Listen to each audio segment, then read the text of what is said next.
ഇന്ന് നമുക്ക് ഒരു വാഴക്കൂമ്പ് തോരൻ തയ്യാറാക്കാം. വാഴക്കൂമ്പെന്നും വാഴച്ചുണ്ടെന്നും ഒക്കെ പറയാറുണ്ട്.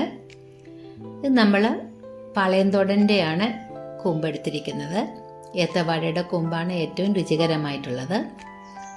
അത് നന്നായി അരിഞ്ഞ് എടുക്കുക. അതിനുശേഷം അതിൽ ചേർക്കാനായിട്ട് നമ്മൾ 1 കപ്പ് തുമര വേവിച്ച് വെച്ചു. അരപ്പിനായിട്ട് 1 കപ്പ് തേങ്ങ, 1/4 ടീസ്പൂൺ മഞ്ഞൾപ്പൊടി, 1/4 ടീസ്പൂൺ മുളക് പൊടി, 1/4 ടീസ്പൂൺ ജീരകം, അതുപോലെ വെളുത്തുള്ളി വേണം. വെളുത്തുള്ളി ഒരു 5-6 അല്ലി വെളുത്തുള്ളി എടുത്തിട്ടുണ്ട്. കറിവേപ്പില, പച്ചമുളക്. ഞാനിവിടെ കാന്താരിയാണ് എടുത്തിരിക്കുന്നത്, വെള്ളക്കാന്താരിയാണ്. ഇത്രയും നമ്മളൊരു കല്ലിൽ വെച്ച് ചതച്ചെടുക്കുക.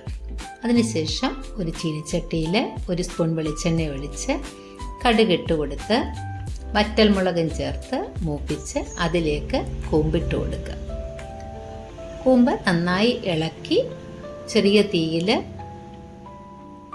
വെച്ചതിന് ശേഷം നന്നായിട്ട് അടച്ചു വെക്കുക. ആവശ്യത്തിന് ഉപ്പും ചേർത്ത് വേണം അടച്ചു വെക്കാൻ. കൂമ്പിൽ നിന്നും തന്നെ വെള്ളം ഇറങ്ങി അത് കുറച്ചൊന്ന് വെന്ത് വരുന്ന സമയത്ത് നമുക്കതിലേക്ക് മറ്റ് ചേരുവകൾ ചേർത്ത് കൊടുക്കാം. നമ്മൾ വേവിച്ച് വെച്ചിരിക്കുന്ന തുമര, അരച്ച് വെച്ചിരിക്കുന്ന അരപ്പ്, ഇത്രയും ചേർക്കുന്നു. ഒരു അരപ്പ് ആ പാത്രത്തിൽ ഒരു തുള്ളി വെള്ളം ഒഴിച്ച് അതിലേക്ക് ഇടുക. അരപ്പിന് മുകളിലായി ആവി നന്നായി വന്ന് കഴിയുമ്പോൾ അടച്ച് വെച്ചേക്കുമ്പം നമ്മൾ ആവി അതിൻ്റെ പുറത്ത് വരുന്ന കാണാൻ പറ്റും. അപ്പം നന്നായിട്ട് ആവി പുറത്തേക്ക് വരുന്ന സമയത്ത് നമ്മളിതിനെ തുറന്ന് വെച്ച് ഇളക്കുക. അപ്പോഴത്തേക്ക് അരപ്പിൻ്റെ പച്ചയൊക്കെ മാറും, പച്ചകുത്തൊക്കെ മാറും. അപ്പം നന്നായിട്ട് ഇളക്കി യോജിപ്പിച്ച് നമുക്ക് സ്വാദിഷ്ടമായ കൂമ്പ് തോരൻ തയ്യാറാക്കാം.